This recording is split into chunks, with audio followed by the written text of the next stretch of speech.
Good morning. This is Holly with Holly's Joys, and I am here today to talk a little bit more about having had an acoustic neuroma.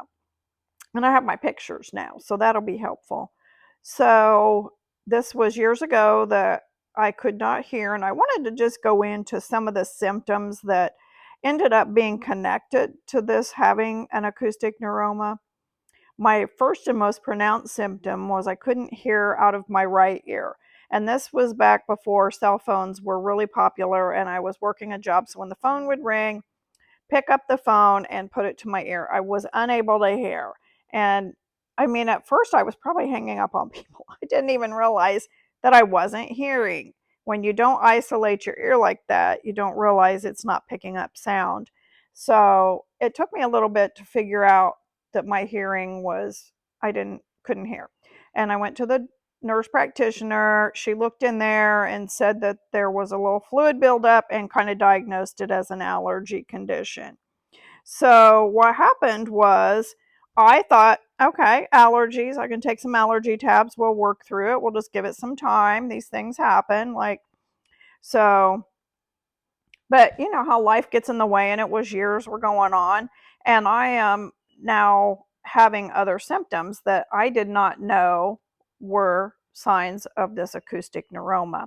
One of the other symptoms was when I laid down at night, I would cough, and I would cough and cough and cough and cough, and I couldn't, and like it wasn't in the chest area, it just felt this weird tickle in the back of my throat to where I couldn't stop coughing. So I got to where I was putting a cough drop in my cheek, and I would sleep with a cough drop in my cheek, and that was the only way I could sleep, was to soothe that urge to cough enough to be able to sleep.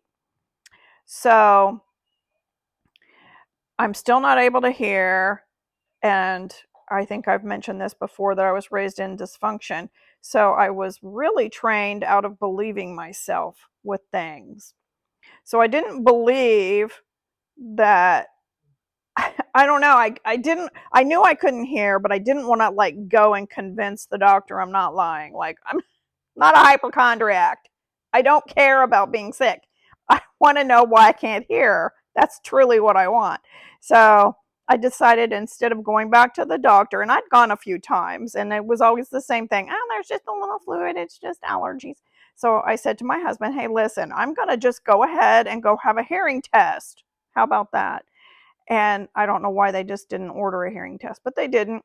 So I went to the ear doctor, had the hearing test, and he said, you have this loss of hearing on one side, and that's indicative of a potential tumor inside your head. So we'll do an MRI. No panicking. Might not be that. Let's not panic, but we got to rule it out. So we'll do the MRI, and then we'll see what happens from there. So he ends up doing the MRI. Well, he doesn't do the MRI. He orders the MRI, go have it done, go back to get the results. And the results were, I did have this acoustic neuroma. And here's a picture. See that big white blob in the middle? That's it, right? It's my ear right here. So you can see that it's there on those nerves. Here's another angle on it. I think this one's really interesting. It looks like an eye. It's right. Looks like an eyeball. Doesn't that look like a face? It's my brain stem down the middle. It looks like a nose. Ah, funny. Anyway, so that he said this brain tumor will get so big that you will cough. And I thought, I'm already coughing. That's already a thing. So it was a scramble, and he sent me to Indianapolis, a bigger, huge hospital, and where they had the appropriate people who knew how to do this surgery. And within just a couple weeks, they had me in and had the surgery done. And back then, they would take a chunk out of your skull like this. It was just on the back of my head here, and I still have this huge scar. I don't know if you can see it right behind my ear. That's about the size of the scar. And they take a square of your skull out, leg it to the side, keep the dust from, I don't know, the saw that would cut your bone saw. I don't know terminologies. Anyway, and then they go in, remove it, and then stick this piece of bone back in, glue it in. They do it different now. It's more like laparoscopically. They don't crack open the head quite the same. So, thankfully, because I have a lot of residual things that happened because of that.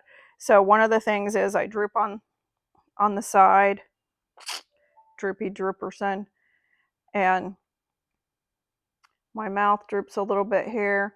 When I stick my tongue out, it leans that way because the muscles, because that tumor was on the nerve for the face, the nerve for hearing, and the nerve for balance. And so I lack balance on this right side. And if they do physical therapy right away, which they did not do back in the day, then your brain can be retrained to compensate for that. So I just have to be very cautious about my balance and all that kind of thing.